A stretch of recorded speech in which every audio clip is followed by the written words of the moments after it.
Telescope. Telescope दो types के होते हैं, एक होता है आपका रिफ्लेक्टिंग टाइप टेलीस्कोप, एक होता है रिफ्रैक्टिंग टाइप टेलीस्कोप। तो हम पहले रिफ्रैक्टिंग टाइप टेलीस्कोप पहले करेंगे, फिर हम रिफ्लेक्टिंग टाइप टेलीस्कोप करेंगे दो। तो ये है हमारा, देखो अभी हमने कंपाउंड माइक्रोस्कोप पढ़ा है। कंपाउंड माइक्रोस्कोप में ऑब्जेक्टिव छोटा, आईपीस बड़ा, इसके अंदर उल्टा होता है, ऑब्जेक्टिव बड़ा और आईपीस छोटा। पहली बात तो ये है। दूसरी बात है कि टेलीस्कोप होता क्या है, जो दूर की चीज़ों को पास दिखाने के काम में आता है, बड़ा नहीं करता। बड़ा अगर हेवनली बॉडीज़ को आप टेलीस्कोप से देख रहे हो, मून को देख रहे हो, किसी स्टार को देख रहे हो, तो बड़ा नहीं कर रहा है वो से, वो दूर की चीज़ को क्या दिखा रहा है, पास दिखा रहा है। तो ये हो गया हमारा बड़ा ऑब्जेक्टिव और छोटा हो गया आपका आईपीस। जो बड़ा है उसकी फोकल लेंथ बड़ी, जो छोटा है उसकी फोकल लेंथ छोटी। अब आपने क्या करना है, ये F0 हो गया, ये भी F0 हो गया, ठीक है। अब जो रेज़ आती हैं वो इन्फिनिटी से आती है, क्योंकि बहुत दूर से आ रही है, तो इन्फिनिटी से आ रही है, इसीलिए तो बड़ा लेते हैं, ताकि जितनी लाइट इस पर पड़ सके उतनी पड़ जाए। तो ये आ गया, ये यहाँ पर जाके फोकस पे जाके वो इमेज बना लेंगे, क्योंकि इन्फिनिटी से आती है तो फोकस पे इमेज बनती है।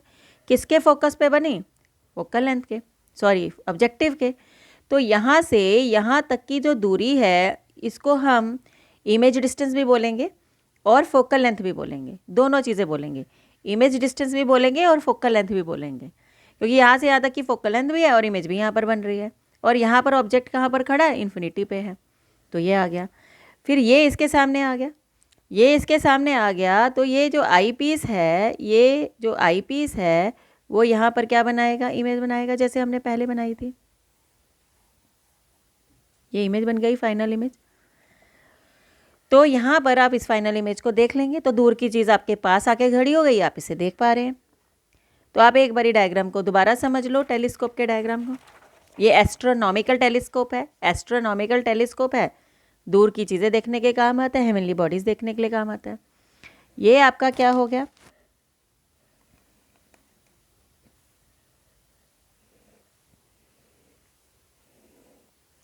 आपने क्या करा, इन्फिनिटी पे रखी, ऑब्जेक्टिव के फोकस पे आपकी क्या बनेगी, ध्यान से बनानी है, इमेज बनेगी।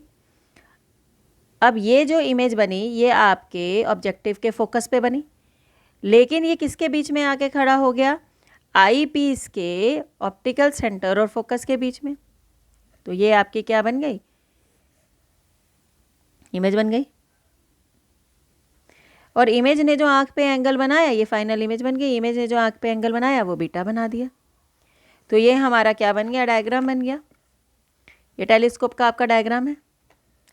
अब ये अल्फ़ा एंगल हो गया, ये बीटा हो गया।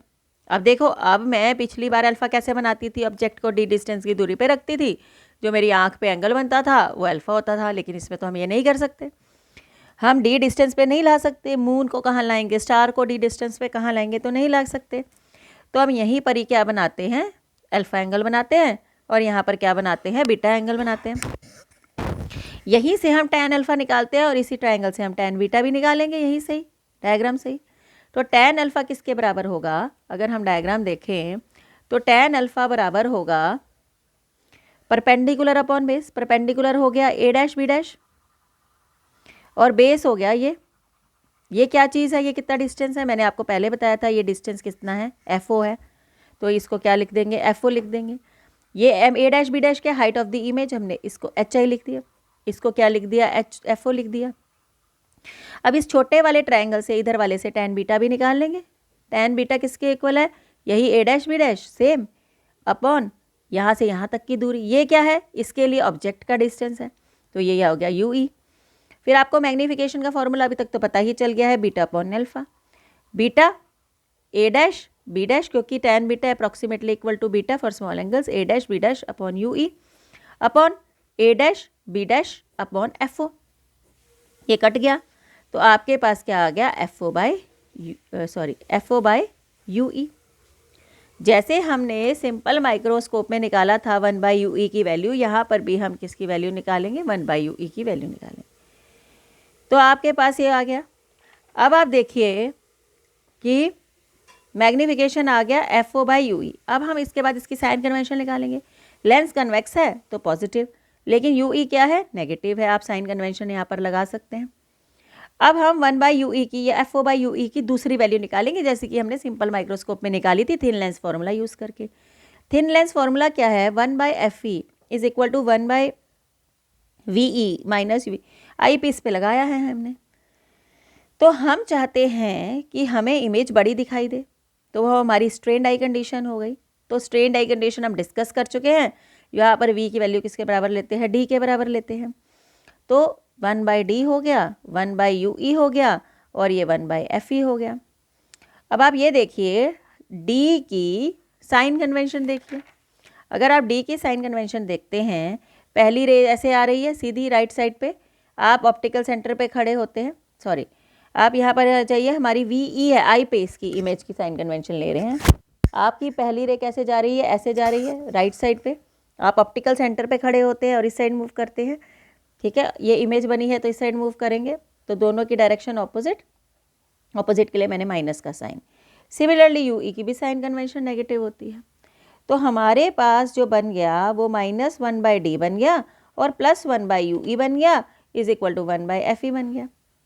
यहाँ से मैंने क्या किया, यहाँ से मैंने 1/FE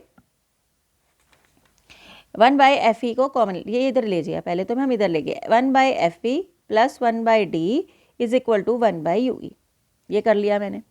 अब इसमें से 1/FE निकाल लो। आपने 1/FE कॉमन निकाल लिया। अब मैं आपको एक बात बताती हूँ, अगर 2x + 4 में से आप 2 कॉमन निकालते हैं, इसका मतलब आप दोनों चीज़ों को क्या कर रहे हैं, 2 से डिवाइड कर रहे हैं।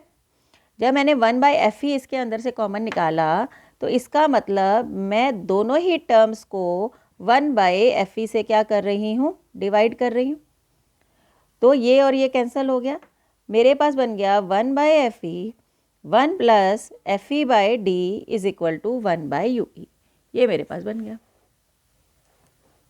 आप इसे दोबारा समझ लें, मैंने क्या किया है, मैंने ये वाली उठाई, एक बारी हम यहाँ पर लिख लेते हैं इसको।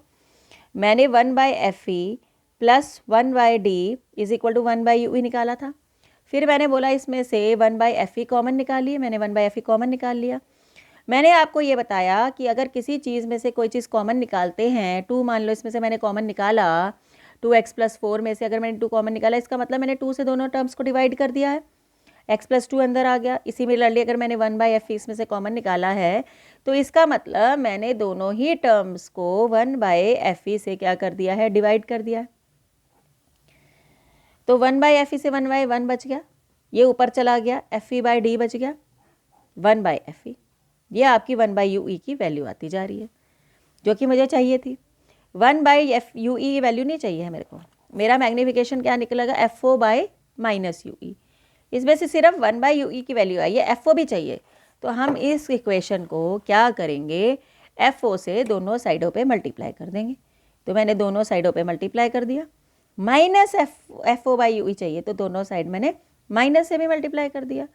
तो मेरे पास मैग्नीफिकेशन कितनी आ गई, -FO/UE तो पहले से थी, उसकी एक और वैल्यू आ गई, FO/FE 1/FE/D, ये हो गई। अगर मैं यहीं पर ये रिलैक्स आई कंडीशन ले लूँ, रिलैक्स आई कंडीशन, तो 1/FE is equal to 1/VE - 1/UE। अब ये इन्फिनिटी लेना है आपको, रिलैक्स आई की कंडीशन पता लग गई, V इन्फिनिटी लेना है, माइनस ऑफ -UE, U पे साइन कन्वेंशन, लिखते ही साइन कन्वेंशन लगा देनी है फॉर्मूले को, बाद में नहीं लगानी, बाद में गलत हो जाएगी। 1/UE is equal to 1/FE, दोनों साइड को F0 से मल्टीप्लाई करो और दोनों साइड को माइनस से मल्टीप्लाई करो, -FO/FE आपकी FO/UE के बराबर आ गई, और ये आपकी आ गई मैग्नीफिकेशन। तो ये आपकी मैग्नीफिकेशन आ गई।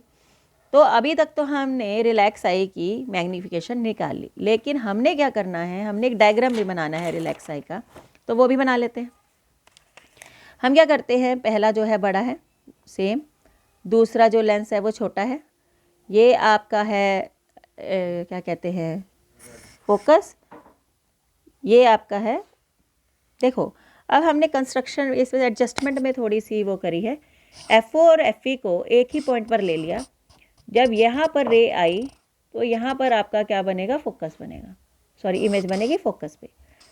अब इसका भी फोकस वही और इसका भी फोकस वही, तो ये इसके फोकस ऑब्जेक्ट, इसका ऑब्जेक्ट उसी के फोकस पे आ गया, तो इमेज कहाँ पर बनेगी? इन्फिनिटी पे, क्योंकि जब ऑब्जेक्ट फोकस पे होता है तो इमेज किस पे बनती है? इन्फिनिटी पे। ये आपकी नॉर्मल एडजस्टमेंट वाली हो गई, ये आपकी नॉर्मल एडजस्टमेंट वाला डायग्राम हो गया, ये भी बहुत बनाने के लिए आता है। ये आपका अल्फा एंगल और ये आपका बीटा एंगल हो गया इसमें।